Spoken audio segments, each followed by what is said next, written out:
13h, 14h, Europe 1 Info. La suite avec vous, Clélie Mathias, à 13h32 sur Europe 1 et vos deux chroniqueurs, Thomas Bonnet et Yvan Rioufol. On va commencer évidemment par le budget. Je le disais dans le journal permanent, un conseil des ministres exceptionnel cet après-midi. Sébastien Lecornu qui va prendre la parole en sortie de ce conseil des ministres. Alors, normalement, on devrait avoir la réponse sur la méthode pour faire passer ce budget. 49.3 ou ordonnance. Écoutez Amélie de Montchalin, ministre des Comptes publics. Elle s'est dit plutôt favorable aux ordonnances plutôt qu'au 49.3. Elle était sur BFM TV ce matin. Le 49.3, c'est un chemin assez périlleux, puisque s'il ne se passe pas bien, à la fin, vous n'avez ni budget, mais vous n'avez même plus de gouvernement pour reproposer un budget. Et donc, vous n'avez rien. Et moi, je ne peux pas laisser mon pays s'engager, vous voyez, dans une aventure en disant, bon, on y va. Donc, ce qui se joue, sinon, c'est les ordonnances. Les ordonnances, c'est un autre système. C'est un système qui vous dit, au moins, vous avez un budget. Peut-être vous n'avez plus de gouvernement, mais au moins, les armées ont leur budget. Au moins, ce budget, tel qu'il serait appliqué, ne plairait à personne. Il devrait être modifié, peut-être déjà par un budget rectificatif, mais au moins vous auriez une base par rapport à Donald Trump et au reste du monde, on est une voix crédible. Alors voilà, Amélie de Montchalin qui a un petit peu clarifié et expliqué le choix, donc ordonnance 49.3. Thomas Bonnet, allez, si on décrypte un peu politiquement, parce que forcément Amélie de Montchalin fait partie du gouvernement, quels sont les avantages de l'un ou de l'autre pour ces méthodes? Ça a été bien expliqué par la ministre des Comptes publics. Le 49.3, vous prenez le risque, vous exposez quand vous êtes le gouvernement à une motion de censure, et alors vous êtes renversé, c'est vrai, et en plus il n'y a pas de budget, donc ça repousse, et on recommencerait à zéro. Je crois que les Français ont envie de tout, sauf qu'on recommence le débat budgétaire à zéro.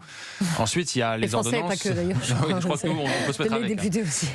Et après, donc, vous avez les ordonnances, qui là, en effet, vous protègent du fait de ne pas avoir de budget. En revanche, ça peut clairement devenir un casus belli pour les oppositions, et là, vous pouvez être plus probablement renversé. Ce qui se passe, en fait, c'est que c'est un... Oui, décryptez-nous, parce que là, on a compris, là, maintenant. On a eu une très belle chorégraphie ce week-end. Vous avez eu Sébastien Lecornu, vendredi, qui a parlé à la télévision pour expliquer où il en était dans les négociations budgétaires. La feuille de route s'est dessinée petit à petit. Et puis, dimanche soir, Boris Vallaud, chef de file des députés socialistes à l'Assemblée nationale, a pris la parole, a pris la plume dans le Parisien pour répondre aux questions et pour dire... La non-censure est désormais envisageable.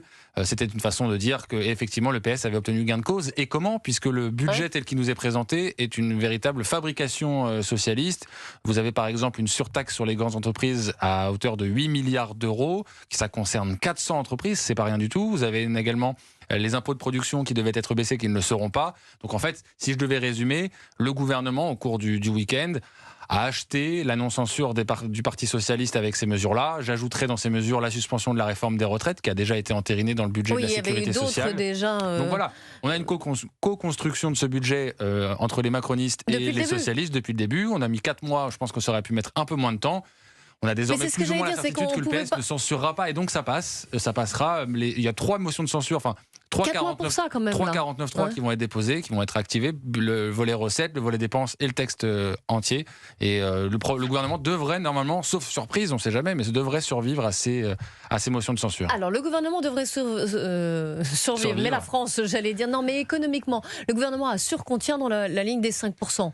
Oui, alors je crois qu'il table sur 4,9%, c'est-à-dire que le moindre dérapage, la moindre dérive, vous allez dépasser 5%. Et en plus, je ne sais pas si on peut se satisfaire de se cantonner, si vous voulez, à 4,9% de déficit. Ça reste énorme, surtout quand on compare avec nos voisins européens qui ont eu la crise Covid comme nous, qui ont eu des difficultés internationales comme nous, mais qui s'en sortent beaucoup mieux que nous. Et c'est ça aussi qu'il est important de rappeler, c'est que notre dérive budgétaire, elle est majeure en France, notamment par rapport à nos voisins européens. Et ça compte surtout en ce moment de menaces et de tensions géopolitiques. Et il faut pouvoir être souverain, notamment d'un point de vue économique. C'est aussi important, on va y revenir d'ailleurs sur tout ce sujet. Yvan Rioufol, je voudrais avoir votre regard sur ce budget.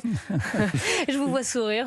Non, écoutez, c'est très intéressant parce que là, j'en ai vraiment dans l'illustration de ce qu'est la crise de la politique, la crise du système, la crise de la démocratie. Nous voyons que c'est un parti minoritaire, le Parti socialiste, qui a influé, qui a imposé ses desiderata au gouvernement. Nous voyons que le gouvernement, qui est effectivement habile sur cette question-là, a été habile parce qu'il a pu éviter effectivement le recours aux urnes avec l'aval de tous les autres députés, parce qu'il savait très bien que si les députés, à travers de nouvelles législatives, retournaient aux urnes, ils perdraient, pour la majorité d'entre eux, leur poste au profit du Rassemblement national très vraisemblablement.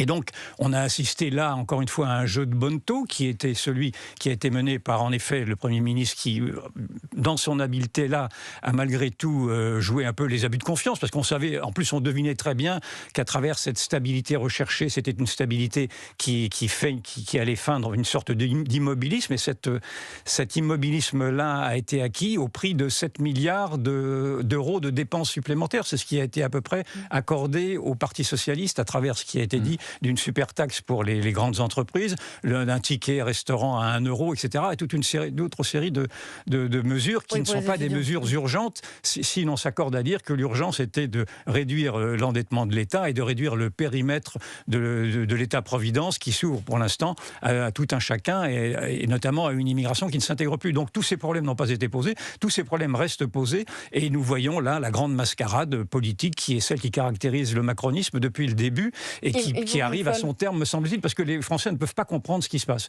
Quant au 49.3, je n'ai pas d'expertise.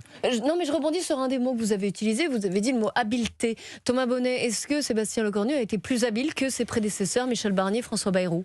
Alors, si on remet dans le contexte, Michel Barnier a été le Premier ministre à essuyer les plâtres, si je puis dire, de la nouvelle composition de l'Assemblée nationale. C'était un contexte très particulier.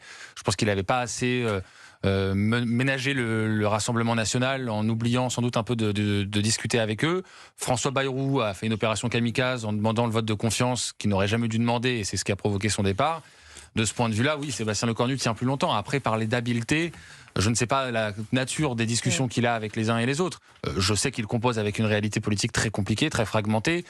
Si l'habileté, c'est d'augmenter les dépenses, c'est de taper dans la main d'un parti socialiste qui a 66 députés, qui fait moins de 2% à l'élection présidentielle, je pense que là, on peut être nombreux à être habiles. Moi, la question que je soulève aussi, c'est celle du positionnement des LR. C'est-à-dire que les LR vont-ils s'abstenir, vont-ils voter pour ce budget à quelques mois de l'élection présidentielle? S'ils espèrent avoir un avenir politique pour l'élection présidentielle, je pense qu'ils auraient intérêt à mesurer le moindre de leur vote dans le cadre d'un budget qui est objectivement à l'opposé de ce qu'ils attendent. Alors on a bien compris que tout le monde ne pourra pas avoir un gain de cause dans cette équation, mais attention quand même parce que ça va leur revenir en effet boomerang lors de la campagne présidentielle.